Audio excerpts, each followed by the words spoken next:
ನಮಸ್ಕಾರ ಆಹಾರ ಪ್ರಿಯರೇ, ನಾನು ನಿಮ್ಮ ಉಮಾ. ಆನ್ಲೈನ್ ಅಡುಗೆಗೆ ಸ್ವಾಗತ. ಇವತ್ತು ನಾಗರ ಪಂಚಮಿ ಹಬ್ಬದ ಸ್ಪೆಷಲ್ ಶೇಂಗಾ ಉಂಡೆಯ ರೆಸಿಪಿ ಜೊತೆ ನಿಮ್ಮ ಮುಂದೆ ಬಂದಿದ್ದೀನಿ. ಈ ಉಂಡೆ ಮಾಡೋದು ತುಂಬ ಅಂದರೆ ತುಂಬಾ ಸಿಂಪಲ್ಲು. ತುಪ್ಪ ಬೇಡ, ಎಣ್ಣೆ ಬೇಡ, ಹಾಗೆ ಪಾಕ ಮಾಡುವಂಥ ಕೆಲಸನೂ ಇಲ್ಲ. ಕೇವಲ ಎರಡು ಇಂಗ್ರೀಡಿಯೆಂಟ್ಸಿಂದ ನಾವು ಈ ಉಂಡೆನ ತಯಾರು ಮಾಡ್ಕೊಳ್ಬೋದು. ಹಾಗೆ ಅಷ್ಟೇ ಆರೋಗ್ಯಕರವಾಗಿರುವಂಥ ಉಂಡೆ ಇದು. ಡಯಟ್ ಮಾಡ್ತಾ ಇರೋರು ಕೂಡ ಈ ಉಂಡೆನ ನೆಮ್ಮದಿಯಾಗಿ ತಿನ್ಬೋದು. ಸೊ ಹಾಗಿದ್ರೆ ಇವತ್ತಿನ ಈ ರೆಸಿಪಿನ ಶುರು ಮಾಡೋಣ.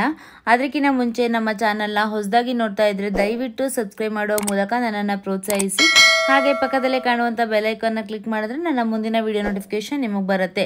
ಯಾರಿಗೆಲ್ಲ ಈ ಶೇಂಗಾದ ಉಂಡೆಯ ರೆಸಿಪಿ ಇಷ್ಟ ಆಯಿತು ನೋಡಿ, ಅವರು ಈಗಲೇ ಲೈಕ್ ಮಾಡಿ. ಇದನ್ನು ಪ್ರಯತ್ನ ಪಟ್ಟು ಇದು ಯಾವ ಥರ ಬಂತು ಅನ್ನೋದನ್ನು ತಪ್ಪದೇ ಕಮೆಂಟ್ಸಲ್ಲಿ ತಿಳಿಸಿ. ಸೊ ಹಾಗಿದ್ರೆ ಬನ್ನಿ ಇವತ್ತಿನ ವಿಡಿಯೋನ ಶುರು ಮಾಡೋಣ.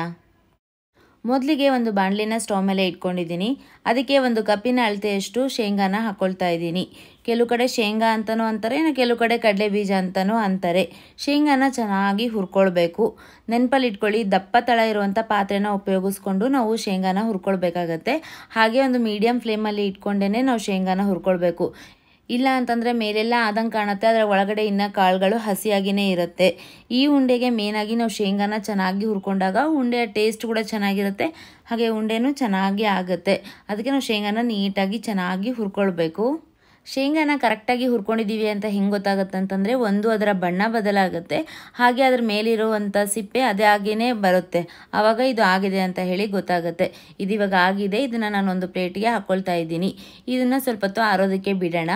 ಆರಿದ ನಂತರ ಮೇಲೆ ಇರುವಂಥ ಸಿಪ್ಪೆನೆಲ್ಲ ತೆಕ್ಕೊಳ್ಬೇಕು. ಅದ್ರ ಮೇಲಿರುವಂಥ ಹೊಟ್ಟನ್ನೆಲ್ಲ ತಕ್ಕೊಂಡು ಕ್ಲೀನ್ ಮಾಡ್ಕೊಳ್ಬೇಕು ನಾವು ಶೇಂಗಾ ಕಾಳುಗಳನ್ನ. ಅದಾದ ನಂತರ ಮಿಕ್ಸಿ ಜಾರ್ಗೆ ಹುರಿದಿರುವಂಥ ಶೇಂಗಾ ಕಾಳುಗಳನ್ನ ಹಾಕ್ಕೊಳ್ತಾ ಇದ್ದೀನಿ. ಇದನ್ನು ಹಾಕ್ಕೊಂಡು ಮಿಕ್ಸಿ ಮಾಡ್ಕೊಳ್ಬೇಕು. ನೆನಪಲ್ಲಿ ಇಟ್ಕೊಳ್ಳಿ, ಶೇಂಗಾ ಕಾಳುಗಳನ್ನ ತುಂಬ ನೈಸಾಗಿ ನಾವು ಪುಡಿ ಮಾಡಬಾರ್ದು. ಅದನ್ನು ಬರ್ಕಾಗಿ ಇರಬೇಕು. ಅಷ್ಟವರೆಗಷ್ಟೇ ನಾವು ಮಿಕ್ಸಿ ಮಾಡ್ಕೊಳ್ಬೇಕಾಗತ್ತೆ. ಕೋರ್ಸ್ ಪೌಡರ್ ಅಂತಾರಲ್ಲ, ಆ ಥರ ಮಾಡ್ಕೊಳ್ಬೇಕು. ನಿಮಗೆ ತೋರಿಸ್ತಾ ಇದ್ದೀನಿ ನೋಡ್ರಿ, ಇಷ್ಟಿದ್ರೆ ಸಾಕಾಗತ್ತೆ. ಇದಕ್ಕೆ ಇವಾಗ 3/4 ಕಪ್ನಷ್ಟು ಬೆಲ್ಲನ ಹಾಕ್ಕೊಳ್ತಾ ಇದ್ದೀನಿ. ಇದು ಹಾಕ್ಕೊಂಡ್ರೆ ಕರೆಕ್ಟ್ ಅಳತೆಯಲ್ಲಿ ನಿಮಗೆ ಸ್ವೀಟ್ ರೆಡಿ ಆಗುತ್ತೆ. ನಿಮಗೇನಾದರೂ ಸ್ವಲ್ಪ ಸ್ವೀಟ್ನೆಸ್ ಜಾಸ್ತಿ ಬೇಕು ಅಂತಂದರೆ 1 ಕಪ್ ಅಷ್ಟೇ ಹಾಕ್ಕೊಳ್ಬೋದು. ಹಾಗೆ ಕಡಿಮೆ ಬೇಕು ಅಂತಂದರೆ ಅರ್ಧ ಕಪ್ನಷ್ಟು ಹಾಕ್ಕೊಂಡು ಕೂಡ ನೀವು ಮಾಡ್ಕೊಳ್ಬೋದು. ಇದನ್ನು ಹಾಕ್ಕೊಂಡು ಮಿಕ್ಸಿ ಮಾಡ್ಕೊಂಡು ಬಂದೆ ನೋಡಿ. ಇವಾಗ ಶೇಂಗಾ ಬೆಲ್ಲ ಎಲ್ಲ ಮಿಕ್ಸ್ ಮಾಡಿಕೊಂಡು ಉಂಡೆ ಕಟ್ಟೋದಕ್ಕೆ ರೆಡಿ ಆಯಿತು. ಇವಾಗ ಉಂಡೆಗಳನ್ನಾಗಿ ಕಟ್ಕೊಳ್ಬೋದು. ಇದಕ್ಕೆ ನಾನು ತುಪ್ಪ ಎಲ್ಲ ಏನೂ ಹಾಕ್ತಾ ಇಲ್ಲ, ಹಾಗೇ ನಾವು ಉಂಡೆಗಳನ್ನಾಗಿ ಮಾಡ್ಕೊಳ್ಬೋದು. ಶೇಂಗಾದಲ್ಲಿ ಎಣ್ಣೆ ಅಂಶ ಇರುತ್ತೆ, ನಾವು ಪ್ರೆಸ್ ಮಾಡಿದಾಗ ಅದರಲ್ಲಿರುವಂಥ ಎಣ್ಣೆ ಅಂಶ ಎಲ್ಲ ಬಿಟ್ಬಿಟ್ಟು ಉಂಡೆಗಳನ್ನಾಗಿ ಈಸಿಯಾಗಿ ಕಟ್ಕೊಳ್ಬೋದು. ನಾನು ಇದಕ್ಕೆ ಏಲಕ್ಕಿ ಕೂಡ ಹಾಕ್ಕೊಳ್ತಾ ಇಲ್ಲ. ಇದೇನೇ ಚೆನ್ನಾಗಿರುತ್ತೆ. ನಿಮಗೆ ಬೇಕು ಅಂತಂದರೆ ಅದನ್ನು ಹಾಕ್ಕೊಂಡು ಕಟ್ಕೊಳ್ಬಹುದು. ನಿಮಗೆ ಯಾವ ಸೈಜಿನ ಉಂಡೆಗಳು ಬೇಕೋ ಆ ಥರ ನೀವು ಕಟ್ಕೊಳ್ಬೋದು. ದೊಡ್ಡದು ಬೇಕಂದರೆ ದೊಡ್ಡದು ಕಟ್ಕೊಳ್ಬೋದು, ಚಿಕ್ಕದು ಬೇಕಂದರೆ ಚಿಕ್ಕದು ಕಟ್ಕೊಳ್ಬೋದು.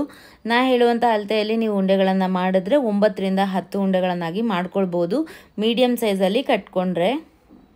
ಈ ಉಂಡೆಗಳು ತುಂಬ ಕ್ವಿಕ್ಕಾಗಿ ಪಟಾಪಟ್ ಅಂತಲೇ ರೆಡಿ ಮಾಡಿ ಇಟ್ಕೊಳ್ಬೋದು. ನೋಡಿ ಇವಾಗ ನಾನು ಉಂಡೆಗಳನ್ನ ತೋರಿಸ್ತಾ ಇದ್ದೀನಿ ಯಾವ ಥರ ಕಟ್ಕೊಂಡಿದ್ದೀನಿ ಅಂಥೇಳಿ.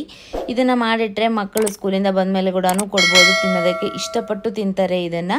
ಶೇಂಗಾ ಉಂಡೆಗಳನ್ನ ಮಾಡ್ತಿರ್ಬೇಕಾದ್ರೆ ನಾವು ಪೌಡರ್ನ ನೈಸಾಗಿ ಮಾಡ್ಕೊಳ್ಬಾರ್ದು. ಕೋರ್ಸ್ ಪೌಡರ್ ಥರ ಇದ್ದರೆ ಉಂಡೆಗಳು ಚೆನ್ನಾಗಿ ಆಗುತ್ತೆ. ಸೊ ಆಹಾರ ಪ್ರಿಯರೇ, ನೋಡಿದ್ರಲ್ಲ ಎಷ್ಟು ಈಸಿಯಾಗಿ ಎಷ್ಟು ಕ್ವಿಕ್ಕಾಗಿ ಶೇಂಗಾ ಉಂಡೆಗಳನ್ನ ಮಾಡ್ಕೊಳ್ಬೋದು ಅಂತ ಹೇಳಿ.